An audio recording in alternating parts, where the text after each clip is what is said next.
अस्सलामुअलैकुम, this is Furqan, a fitness consultant and a patient advocate.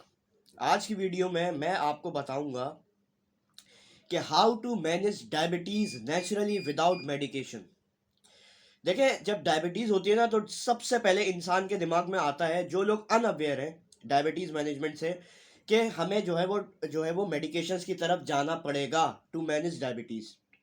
ये एक बिल्कुल रॉन्ग जो है वो एक मिसकंसेप्शन है, और लोगों को जो है इस चीज़ के बारे में अवेयरनेस नहीं है कि डायबिटीज़ जो है वो ज़रूरी नहीं है कि आप मेडिकेशंस के ज़रिए भी जो है मैनेज कर सकें। देखिए, मेडिकेशंस बहुत ज़्यादा क्रूशियल रोल प्ले करती हैं डायबिटीज़ मैनेजमेंट में, लेकिन अगर इसको सही वक्त पे देखा जाए, इसको सही वक्त पे डायग्नोसिस इसकी ली जाए, तो आप मेडिकेशंस के बगैर भी इसको रिवर्स और इसको प्रिवेंट कर सकते हैं, इसको मैनेज कर सकते हैं। बहुत सारे लोग जो है वो ये सवाल उठता है हर डायबिटिक पेशेंट के दिमाग में कि हम मेडिकेशंस को डिसकंटिन्यू कब करें, यानी कि हम मेडिकेशंस कब छोड़ें, हमारी डायबिटीज इस लेवल पे मतलब कितनी मैनेज हो कि हम मेडिकेशन छोड़ सकें। तो आज इस वीडियो में मैं पूरी जो है वो डिटेल इन्फॉर्मेशन आपके सामने लाऊंगा। 8 स्टेप्स हैं जिसको आप फॉलो करके अपनी जो है वो डायबिटीज नेचुरली मैनेज कर सकते हैं, और अगर आप मेडिकेशन पे तो इसको डिसकंटिन्यू कर सकते हैं। अगर आप कोई भी क्रोनिक डिजीज से गुजर रहे हो, such as diabetes, fatty liver, liver condition, arthritis, hypertension, जितने भी क्रोनिक डिजीजेज हैं, तो हमारा चैनल क्रोनिक डिजीज प्रिवेंशन की बात करता है through diet and fitness regime, और आपको नई नई रिसर्च से सुनने और देखने का मौका मिलेगा ताकि आपको फ्यूचर हेल्थ कंसर्न ना हो। तो हमारे चैनल को जरूर सब्सक्राइब करिएगा, लाइक करिएगा, और वीडियो को ज्यादा से ज्यादा डायबिटिक पेशेंट्स तक शेयर करें।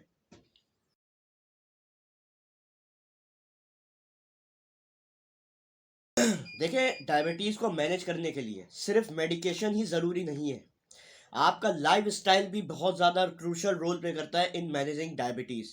ठीक है ना, तो आपकी डाइट और आपका लाइफ स्टाइल जो है वो बहुत ज़्यादा इम्पैक्ट क्रिएट करता है जब आप डायबिटीज़ मैनेजमेंट की तरफ जाते हैं। पहले डिस्क्लेमर दे दूं कि अगर आप किसी मेडिकेशन पर हैं तो अपने हेल्थ केयर प्रोवाइडर से ज़रूर राब्ते में रहें, और उनसे ये पूछें कि मुझे ये मेडिकेशन जो है वो मैं कब डिसकंटिन्यू कर सकता हूँ, या मुझे अभी कंटिन्यू करनी है to manage your blood sugar levels.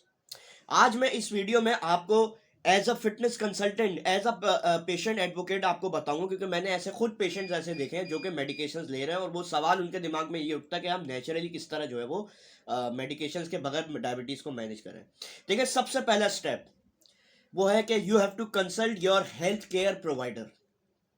इसके बारे में मैं आपको आगे भी बताऊंगा कि कौन सी डाइट में आपको क्या लेना चाहिए, कौन से वाइटामिन लेने चाहिए जो कि मेडिकेशंस के ऑल्टरनेट आप ले सकते हैं। तो अगर आप सबसे पहले अगर आप फौरन ही बगैर प्रिस्क्रिप्शन के बगैर अपने हेल्थ केयर प्रोवाइडर के मेडिकेशन छोड़ते हैं, लेना डिसकंटिन्यू करते हैं, तो ये आगे जाके यानी कि उसी दिन उसी वक्तों में बहुत ज़्यादा रिस्क क्रिएट कर सकती है आपके लिए। तो आपको अपने हेल्थ केयर प्रोवाइडर को इन्वॉल्व करना है इस चीज़ में कि मेडिकेशंस मैं कब कंटिन्यू करूं, या मुझे ज़रूरत है अभी मेडिकेशंस की।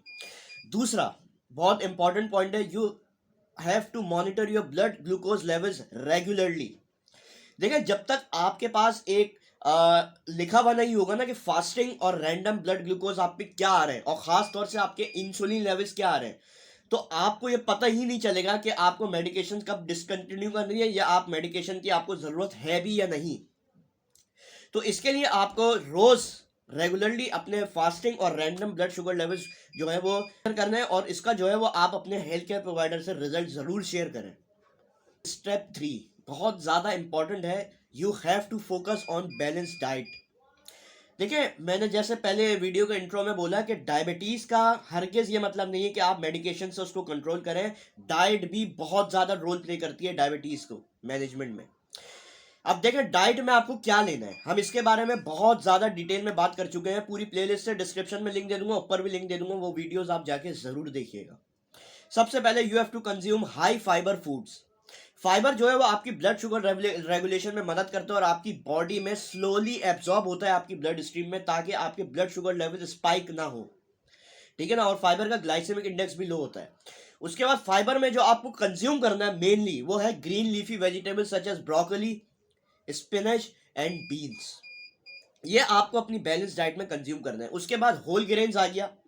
होल ग्रेन्स में आपको होल ग्रेन्स कंज्यूम करने हैं इंस्टेड ऑफ रिफाइंड ग्रेन्स, क्योंकि रिफाइंड ग्रेन्स का ग्लाइसेमिक इंडेक्स हाई होता है, और होल ग्रेन्स में जो है वो फाइबर भी होता है। ये आपकी ब्लड शुगर स्पाइक को जो है ना वो मैनेज करता है। देखिए, हमारा जो मेन एम है ना वो ये है कि आपको इंसुलिन सेंसिटिव करना, इंसुलिन रेजिस्टेंस से आपको बचाना, और आपकी ब्लड शुगर लेवल्स को स्पाइक ड्रामेटिकली ना करवाना, ये हमारा मेन एम है। अब होल ग्रेन्स में आ जाता है ब्राउन राइस हो गया, होल व्हीट हो गया और ओट्स हो गया। ये आपको रेगुलर बेसिस पे अपनी बैलेंस डाइट में कंज्यूम करना है। उसके बाद हेल्दी फैट्स।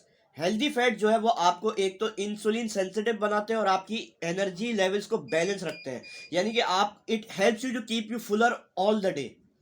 ठीक है ना, तो इसमें इन्वॉल्व होता है, यानी कि आपका जो हाई फैट डाइट है ना वो आपको इतनी भूख भी नहीं लगने देगी। तो आपको जो है वो भूख बहुत ज़्यादा देर बाद लगेगी क्योंकि ये स्लोली एब्जॉर्ब होता है। अब इसमें हाई फैट डाइट में एवोकाडोज हो गए, ऑलिव ऑयल हो गया, नट्स हो गए, सीड्स हो गए, ये आपको अपनी बैलेंस डाइट में रोज कंज्यूम करने हैं ताकि आपको मेडिकेशंस की ज़रूरत ना पड़े। उसके बाद हो गया लीन प्रोटीन। देखिए लीन प्रोटीन एक बहुत ज़्यादा एसेंशियल फूड है जो कि आपको मदद करता है in repairing your body tissues, और ये आपकी सेटाइटी के सेंटर को भी जो है वो मैनेज करता है। सेटाइटी क्या होती है कि आपको, जैसे आप कार्बोहाइड्रेट और फैट की इंटेक करें तो आपको हर 2 घंटे बाद भूख लगेगी क्योंकि आपकी सेटाइटी जो है वो कम हो गई है। तो protein helps you to keep you fuller all the day. ठीक है ना, और इस प्रोटीन जो है वो बहुत ज़्यादा एसेंशियल बिल्डिंग ब्लॉक है आपकी बॉडी के लिए, खास तौर से टू मैनेज डायबिटीज़, क्योंकि ये आपकी ब्लड शुगर लेवल ज़्यादा स्पाइक नहीं करता। फूड्स में प्रोटीन के ज़्यादा से ज़्यादा, जैसे कि चिकन हो गई, फिश हो गई, एग्स हो गए, ये आपको अपनी डेली बेसिस पे कंज्यूम करना है। स्टेप 4 में you have to incorporate physical activity. इसके बारे में हम बहुत ज़्यादा डिटेल में बात कर चुके हैं। फिजिकल एक्टिविटी में खास तौर से आपको strength training for 45 minutes a day करनी है और 15 मिनट्स ऑफ वॉक। इसके बारे में बहुत ज़्यादा डिटेल में बात कर चुका हूँ, डिस्क्रिप्शन में लिंक दे दूंगा। वॉक आपको ज़्यादा नहीं करनी, स्ट्रेंथ ट्रेनिंग को आपको ज़्यादा फोकस रखना है अपने ऊपर, ताकि आपके ग्लाइकोजन जो है वो मसल स्टोर करे और आपको इंसुलिन सेंसिटिव होने में मदद करता है। 5 है कि आपको हाइड्रेटेड रहना है पूरे दिन और आपको शुगरी ड्रिंक्स अवॉइड करनी है। देखिए हाइड्रेशन बहुत ज़्यादा रोल प्ले करती है इन डायबिटीज़ मैनेजमेंट। ये आपके किडनी फंक्शन को, यानी कि डायबिटिक नेफ्रोपैथी होने से आपको बचाती है हाइड्रेशन, अगर आप सही से हाइड्रेटेड रहें तो। और उसके बाद शुगरी ड्रिंक्स में इसमें एडेड शुगर होती है जो कि आपकी ब्लड शुगर लेवल बहुत ज़्यादा सडन स्पाइक करती है, जो कि खतरनाक है डायबिटिक पेशेंट के लिए। स्टेप 6 वो है कि you have to manage stress levels. देखिए क्रोनिक स्ट्रेस जो है ना वो बहुत ज़्यादा रोल प्ले करता है ब्लड शुगर लेवल्स को बढ़ाने में।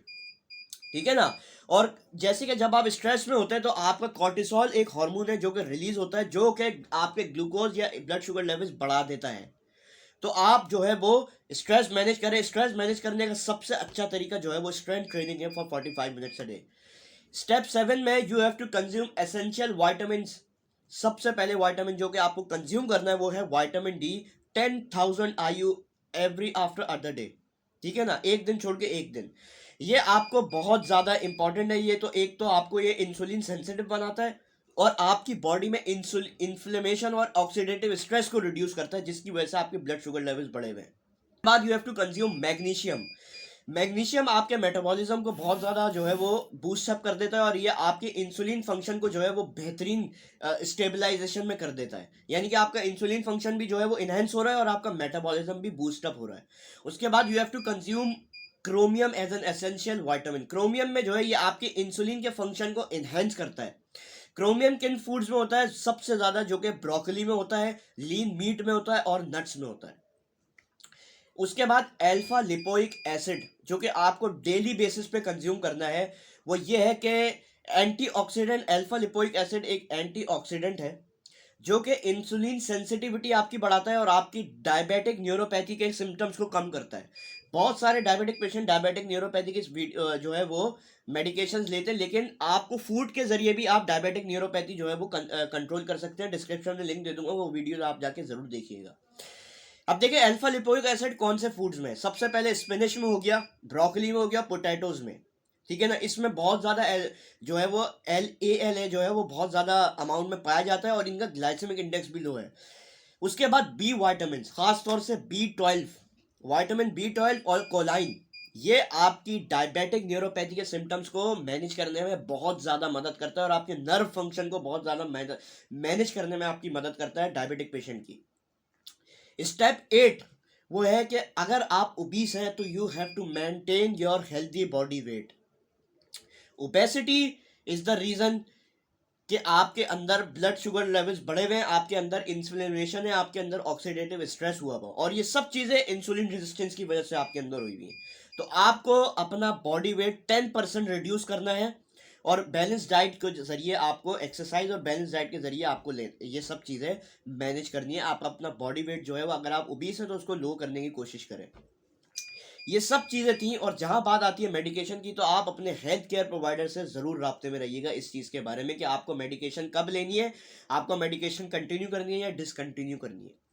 अपने हेल्थ केयर प्रोवाइडर से ज़रूर राब्ते में रहिएगा, एंडोक्रिनोलॉजिस्ट और डायबिटोलॉजिस्ट से ज़रूर डायबिटिक ट्रीटमेंट के बारे में राब्ते में रहिएगा। शुक्रिया।